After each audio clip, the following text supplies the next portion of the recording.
สวัสดีครับยินดีต้อนรับสู่ช่อง VZ มา10 สัญญาณบ่งบอกว่าผู้หญิงมีใจวันนี้ครับก็จะมาเล่าเรื่องราวที่เกี่ยวข้องกับสัญญาณ10 สัญญาณที่บ่งบอกได้ว่าผู้หญิงคนนี้มีใจให้กับคุณก็เชื่อว่าหลายๆคนนะครับหรือคนเกือบทุกคนเลยที่ผ่านช่วงชีวิตตั้งแต่วัยรุ่นวัยทำงานก็อยากที่จะมีใครสักคนหนึ่งนะครับมาให้ความสนใจหรือพูดง่ายๆว่าอยากจะมีแฟนนั่นเองแต่การจะมีแฟนสักคนน่ะมันก็ไม่ใช่เรื่องง่ายเลยทีเดียวเพราะการที่จะได้ใครสักคนมาเป็นคนรักคนรู้ใจนั้นมันก็ต้องผ่านขั้นตอนโดยเฉพาะในขั้นตอนแรกครับคือการเข้าไปรู้จักบางทีสมัยเนี้ยการที่จะเข้าไปทำความรู้จักหรือจีบใครสักคนเนี่ยถ้าจะเพิ่มโอกาสที่จะประสบความสำเร็จแล้วก็เราก็ควรจะเข้าไปพูดเข้าไปคุยกับคนที่เราพอจะรู้สึกว่าเขามีใจให้กับเราบ้างนั่นเองแล้วเราจะรู้ได้อย่างไรล่ะครับสายตาของเธอนั้นที่มองมาที่เรายิ้มให้กับเราเธอชอบเราหรือเปล่าหรือแค่เราคิดไปเองวันนี้ก็เลยจะมาเล่าเรื่องราวที่น่าสนใจกับ10 สัญญาณบอกว่าผู้หญิงมีใจนั่นเองครับก็เชื่อว่าหลายท่านก็คงอยากจะรู้กันแล้วนะครับว่าสัญญาณอะไรนะที่จะเป็นตัวบ่งบอกได้ว่าสาวๆคนนั้นมีใจแล้วขั้นแรกเลยครับเริ่มจากการเข้าไปพูดคุยทำความรู้จักสนิทสนมหรือเป็นเพื่อนก่อนนั่นเองเริ่มต้นคุณจะต้องเริ่มจากความกล้าเพิ่มความกล้ากับตัวเองในการที่จะเข้าไปทำความรู้จักพูดคุยเพราะอย่างน้อยจะได้รู้กันไปเลยว่าอะไรเป็นอะไรแล้วจะได้สานต่อความสัมพันธ์กันหรือเปล่าเพราะอย่างน้อยนะครับการพูดคุยกับเราก็จะได้รับรู้ข้อมูลของกันและกันอย่างน้อยก็ทราบข้อมูลเบื้องต้นกันแล้วครับอีกทั้งยังได้สังเกตเห็นความสนใจด้วยว่าฝ่ายตรงข้ามนั้นมีความสนใจไหมเธอใส่ใจในเรื่องราวของคุณบ้างหรือเปล่าหรือก็ไม่จากการพูดคุยกันในครั้งต่อๆไปนั่นเองอีกทั้งการพูดคุยกันในครั้งแรกคุณก็สามารถที่จะสังเกตเห็นภาษากายวจนะภาษามากมายของเธอหรือผู้หญิงคนนั้นนั่นเองผู้หญิงที่มีใจให้กับคุณนั้นจะแสดงถึงความประหม่าเขินอายแม้ว่าเธอจะเก็บอาการเก่งเพียงใดก็ตามทีครับเธอก็จะซ่อนไว้ไม่อยู่จะแสดงออกมาเช่นถามคำถามว่า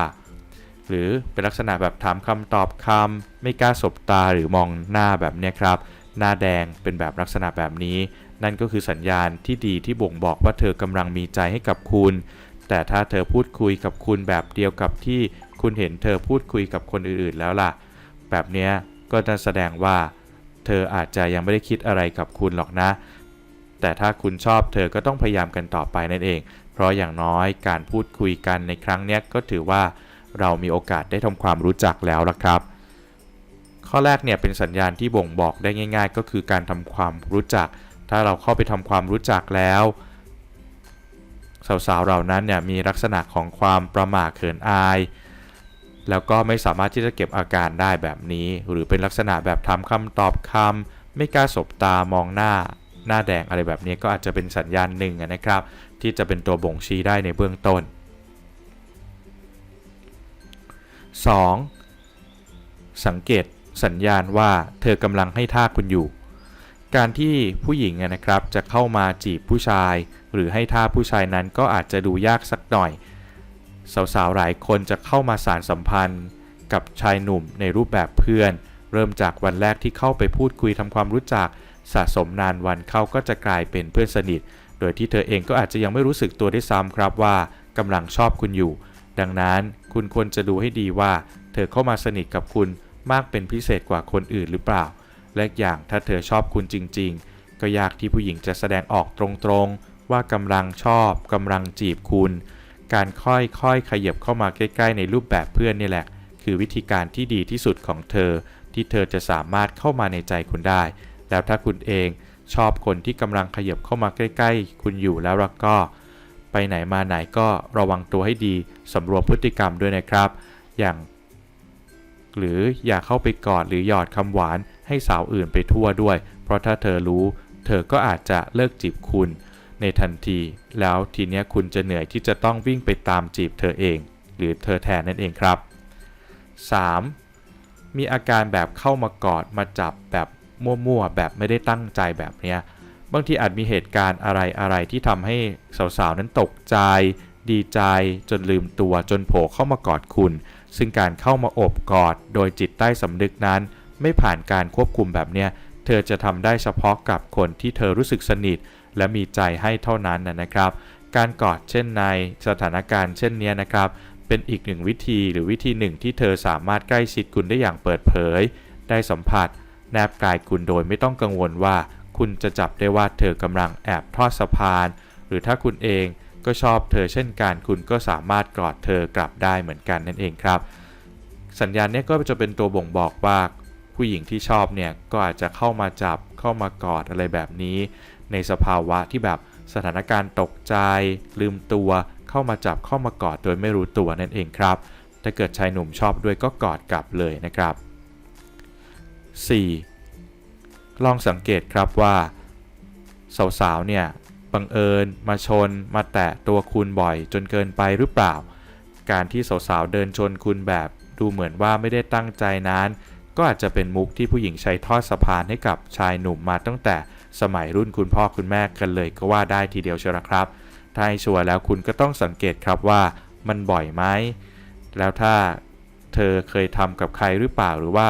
บางทีเธออาจไม่ได้ตั้งใจจริงๆแบบเนี้ยนะครับแต่ถึงอย่างไรครับถ้าเดินมาชนคุณก็ควรแสดงความเป็นสุภาพบุรุษแล้วก็ตอบไปแบบเท่ๆได้ว่าไม่เป็นไรเป็นอะไรหรือเปล่าให้ช่วยอะไรไหมซึ่งบางทีเธอก็ชอบคุณมากอยู่แล้วเธอก็จะจับไม้จับมือคุณก็เป็นไปได้ครับซึ่งคุณก็ควรจะปล่อยให้เธอจับตามสบายเลยแล้วเลิกปิดกั้นตัวเองคิดว่าเธอไม่ได้ชอบคุณเพราะอย่างน้อยการชนคุณบ่อยๆคุณรู้ไหมครับว่านั่นก็คือการเปิดโอกาสให้ตัวของเธอเองได้เข้าใกล้คุณได้ยินเสียงของคุณถ้าคนที่คุณชอบทำแบบนี้กับคุณแสดงว่าคุณก็มาถูกทางแล้วครับสัญญาณที่ 4ก็เป็นตัวที่บ่งบอกได้ว่าเขาอาจจะชอบคุณได้นะครับก็คือสาวๆเนี่ยมาชนมาโดนแบบนี้บ่อยๆโดยที่ทำเหมือนกับไม่ตั้งใจแต่ว่ามันบ่อยเกินไปหรือเปล่านั่นเอง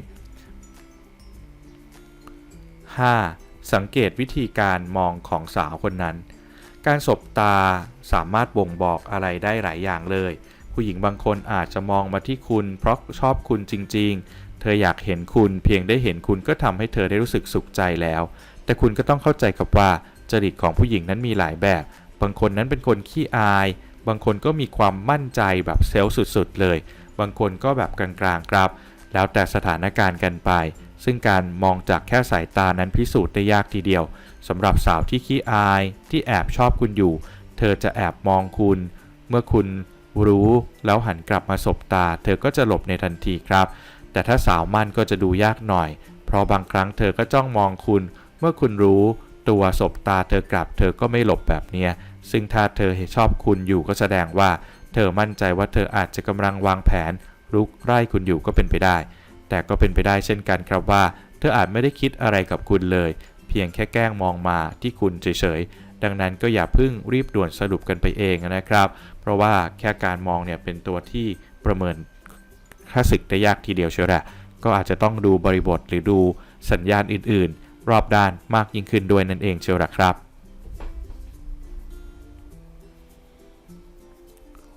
6. หาโอกาสได้ช่วยเหลือเธอหรือเป็นฮีโร่สำหรับเธอนั่นเองสาวที่แอบชอบคุณอยู่เมื่อมีโอกาสได้อยู่ใกล้ก็มักจะทอดสะพานด้วยการลองใจให้คุณได้สวมบทบาทการเป็นฮีโร่หรือการเป็นพระเอกขี่ม้าขาวมาช่วยเหลือคุณนั่นเองเช่นเธออาจจะเอ่ยขึ้นมาว่าโอ๊ยหนาวจังเลยแบบนี้เพื่อดูว่าคุณจะทำอะไรสักอย่างให้เธอได้บ้างเช่นหยิบยื่นเสื้อคลุมให้อะไรแบบนี้หรืออาจจะทำให้ไปกำลังเดินกลับที่บ้านผ่านหน้าคุณหลังจากเลิกงานเพื่อรอให้คุณไปส่งอะไรเป็นแบบนี้นะครับดังนั้นถ้าคุณชอบเธออยู่เมื่อเห็นโอกาสเหล่านี้แล้วก็อย่าพลาดที่จะเข้าไปรับบทพระเอกขี่ม้าขาวช่วยเหลือเธอนะครับเพราะเธอคงไม่ต้องการให้ใครช่วยนอกจากตัวคุณนั่นเองอันนี้ก็เป็นอีกสัญญาณหนึ่งสัญญาณที่6นะครับว่าถ้าเกิดสาวมีใจเนี่ยก็จะมักจะทอดสะพานโดยให้คุณรับบทเป็นพระเอกขี่ม้าขาวเช่นบอกอากาศหนาวก็ขอเสื้อหนาวหรือว่าไปรอคุณในจังหวะที่คุณกำลังจะกลับหรือว่าคุณจะเดินทางเพื่อที่จะให้คุณ เป็นพระเอกในการที่จะพาเธอไปส่งบ้านอะไรแบบนี้ 7. คอยสังเกตเพื่อนของเธอจริงๆแล้วการดูที่เพื่อนก็มักจะไม่ได้อะไรที่มีความชัดเจนหรือนำไปสู่ข้อสรุปได้ยกตัวอย่างเช่นหากคุณสังเกตเห็นว่าเพื่อนของเธอส่วนใหญ่มักจะมองกลับมาที่คุณจากนั้นก็ยิ้มแล้วก็หัวเราะคิกคักนั่นก็อาจจะหมายความว่าเธอเล่าเรื่องของคุณให้พวกเขาฟังและพวกเขาเหล่านั้นก็ถือว่าเป็นคนที่รู้ว่าอะไรเป็นอะไรคุณสามารถพบเห็นเรื่องราวลักษณะเนี้ยได้ในคนทุกวัยเพียงแต่สาวๆที่มีวุฒิภาวะหรือผู้หญิงวัยทำงานขึ้นไปก็อาจจะทำด้วยความระมัดระวังมากขึ้นเช่นอาจจะแค่ชำเรืองยิ้มให้พอรู้หรืออาจจะแค่พยักหน้าให้กันแทนที่จะหัวเราะเหมือนเด็กๆในบางกรณีเพื่อนของสาวๆนะครับก็อาจจะหาญกล้าเดินตรงเข้ามาบอกคุณเลยว่าเพื่อนของเธอน่ะชอบคุณอยู่ในขณะที่เธอกำลังเม้ามอยอยู่กับเพื่อนของเธอแล้วจู่ๆคุณก็เดินเข้ามาเธอคนนั้นก็อาจจะหยุดคุยแบบกระทันหันไปเลยครับซึ่งอาจจะหมายความว่าหัวข้อสนทนาที่พวกเธอกำลังเม้ามอยกันอยู่นั่นน่ะก็คืออาจจะเกี่ยวข้องกับคุณแต่ก็อย่าคิดอะไรมากครับก็แค่เหมือนวงสนทนาเม้ามอยที่ผู้หญิงเขาชอบทำกัน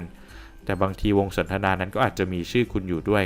ก็จริงๆก็แต่ว่าก็ไม่ได้หมายความว่าจะมีคุณคนเดียวนะครับบางทีก็อาจจะเป็นการแซวกันสนุกสร้างเรื่องขำขันในหมู่เพื่อนฝูงดังนั้นในการสังเกตเนี่ยก็อาจจะให้ความสำคัญแค่ประมาณ 30% เท่านั้นเอง 8. ยิ้มให้เธอการยิ้มเป็นการส่งสัญญาณเพื่อทดสอบปฏิกิริยาตอบสนองของสาวที่สนใจได้ดีเช่นเดียวกับการสบตาครับสาวๆทุกคนจะชอบผู้หญิงสาวๆทุกคนนะครับก็จะชอบผู้ชายที่ยิ้มแย้มดูมีความสุขอยู่เสมอมีรอยยิ้มที่ดูเป็นธรรมชาติให้คุณยิ้มแบบนั้นให้กับเธอเมื่อมีโอกาสได้สบตาหากเธอยิ้มกลับแบบสุภาพหรือขมวดคิ้วหรือมองผ่านไปทางอื่นก็อาจจะหมายความว่าเธออึดอัดที่คุณยิ้มให้หรืออาจไม่ได้สนใจคุณเลยหากเธอยิ้มหวานกว้างๆตอบกลับมาและมองหน้าคุณต่อนั่นน่าจะหมายความว่าเธอเองก็สนใจคุณอยู่เหมือนกันไม่น้อยเลยทีเดียวและหากคุณยิ้มให้แล้วหากเธอยิ้มให้คุณแล้วพุ่งเข้าไปในกลุ่มเพื่อหลบซ่อนตัวทันทีบางทีเธออาจจะกำลังประหม่าและสงสัยคุณว่าคุณจะรู้หรือเปล่านะว่าเธอชอบคุณแต่ก็ไม่ว่าผลจะออกมาเช่นไรครับการยิ้มนั้นไม่ผิดเสมอเพราะยิ้มคือภาษากายที่บ่งบอกถึงความเป็นมิตรและมันทำให้คุณรู้ด้วยว่าเธอคิดอะไรกับคุณสัญญาณที่ 9 ครับสัญญาณภาษากายถ้าคุณมีโอกาสได้อยู่ใกล้กับสาวที่คุณสนใจอยู่แล้วก็คุณสามารถร่วงรู้ความคิดต่างๆของสาวได้เพียงแค่สังเกตภาษาท่าทางของเธอนะครับเพราะนอกจากคุณอาจจะได้เห็นสัญญาณที่ส่งมาอย่างชัดเจนแล้วว่าสาวเจ้านั้นกำลังทอดสะพานให้คุณอยู่หรือไม่คุณยังอาจได้รับรู้ความรู้สึกของเธอผ่านสัญญาณที่ส่งออกมาทางจิตใต้สำนึกมีสัญญาณมากมายที่บอกได้ว่าเธอนั้นกำลังสนใจคุณอยู่ตัวอย่างเช่นหากเธอหันตัวมาทางคุณแบบ